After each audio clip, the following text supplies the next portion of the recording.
Nothing is as good or as bad as it seems. A powerful Bible message. Have you ever wondered, why would a loving God allow pain? Why do good people suffer? Why do dreams fall apart? In the darkest moments of life, it is easy to believe that God has forgotten you. But the Bible tells a different story. Joseph was thrown into a pit by his own brothers. He was sold as a slave, falsely accused, thrown into prison. To everyone watching, his life looked like a complete disaster. But God was writing a greater story.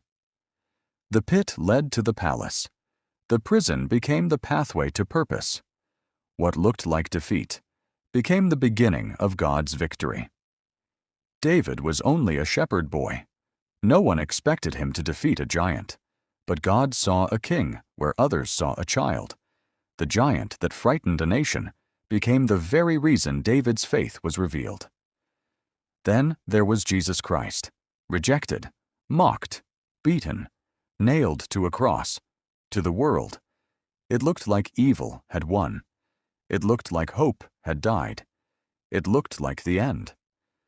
But 3 days later, the stone was rolled away. The tomb was empty.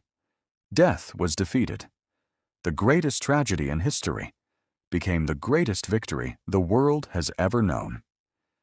That is the message of the Bible. God can turn mourning into joy. He can turn ashes into beauty. He can turn broken hearts into living testimonies. So if your life feels like a prison, remember Joseph. If you're facing a giant, remember David. If you feel surrounded by darkness, remember the empty tomb. Your story is not over. God is still working, even when you cannot see Him. Trust His timing. Trust His promises. Trust His plan. Because with God, what looks like the end may only be the beginning. And we know that in all things God works for the good of those who love Him.